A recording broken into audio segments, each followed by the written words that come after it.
2014 contestant Sanjay SoodSmith gets down to the nitty-gritty details of what actually goes on behind the scenes on The Apprentice, and as well as revealing the boardroom scene takes a whole day to film. It turns out the contestants don't get a lot of sleep. You get one 10-minute phone call to your friends and family a week, and Lord Sugar isn't on the scene a lot.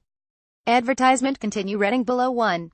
You get a 10-minute phone call once a week to friends and family who have no access to your phone, and get a 10-minute phone call once a week to speak to your family and friends.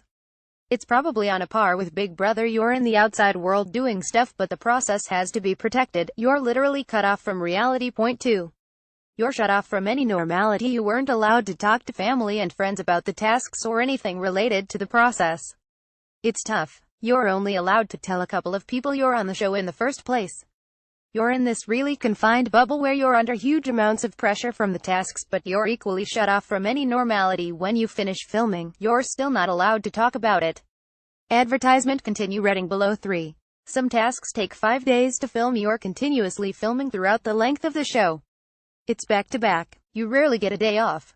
It's a bit shorter than 12 weeks. Some tasks take a day and sometimes more.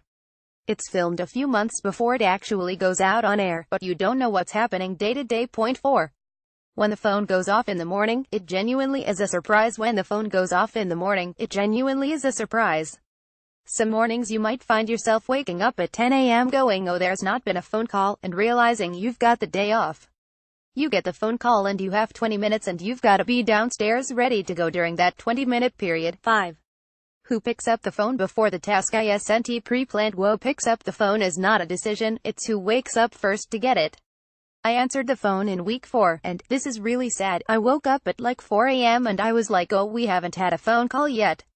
So I stayed awake and waited until we got that phone call. I wanted my moment answering that phone. Advertisement continue reading below. Advertisement continue reading below. 6. We woke up at 4 a.m. every day. We woke up before 4 and 5 a.m. every day. It really is that early. Some days you wouldn't get in until 12 a.m., and you'd be up again at the crack of dawn ready to do everything again. It was physically exhausting, but also it was just mentally exhausting, because a lot of the time you just couldn't sleep. You're just going over what happened in that day. You're going over how am I going to justify that cock-up I made in the boardroom. 7. We weren't supposed to be alone together in the Hussein the house. You're not supposed to be alone together because you're not allowed to talk about the tasks. It's a no-task talking zone, and that's really difficult again because that's what you've been doing. Advertisement continue reading below. You're allowed to talk generally, but you can't give information to the other teams because it might help people out. We watched a lot of Britain's Got Talent, played board games, did some fitness stuff.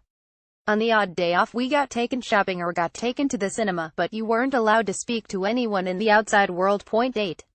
With 3 or 4 to a bedroom, you're living on top of each other in the house. The first few weeks it was really hard because, yes, it's an amazing house if there's a family of 5 living there. But if there's 20 of you, 3 or 4 to a room, on top of each other, then it's tough. There's a couple of times when you come back to the boardroom one day and you've been ripping each other to shreds, or you've had a hard time with someone on the task and you've then got to go back and live with them. Advertisement continue reading below. Advertisement continue reading below. 9. Task days were usually 15 hours long. Days were long. Yeah, I'll be starting at 6 a.m. and you'd be lucky to be back in before 9 p.m. They get in some catering for you, so there's some dinner on the table when you get in from your day, and you've got bags of sweets, drinks and crisps in the car trying to keep you going. The first 4 weeks I lost weight whilst I was there. By the end of it, I'd actually put weight on because I was gauging myself with sugary snacks to keep myself going. BBC 10. The camera crew film you getting out the shower in a towel. If you haven't heard the phone ring, often the first you hear of it is when someone's screaming up the stairs, "Guys, we've got to be ready in 20 minutes. There was literally a camera in your face as you're getting out of bed or coming out of a shower in a towel. Advertisement continue reading below. Even though it's a big camera in your face all the time, you're so focused on the job at hand, one little slip up could cost you your place, so you're so focused on it you do forget the cameras are there. Point 11. We never did multiple takes of scenes. It's all as it happens. They don't get you to redo anything. They don't try and tell you what to do. It's all very much they're there to pick up what happens. In the boardroom, it's all done in one take. Lord Sugar doesn't repeat any lines or make anything up or go back and film something because they didn't get it right. It's all just filmed in real time. Point 12. They have to edit the show to make it more entertaining. You're on a task over a period of 45 days, and they've got to squeeze that down into half an hour of footage. I don't feel like anyone got that misrepresented. You go into this process a bit with your eyes open, and you know there's going to be times when you're probably not going to like what you see. Ultimately, you've got to think, did I say that, did I do that, although it might be dramatized a bit. They're got to make an entertaining show at the end of the day. Advertisement continue reading below. Advertisement continue reading below. 13. The boardroom filming takes a full day, so the boardroom filming takes us a full day, and some tasks can take anywhere between 1 and 5 days to film.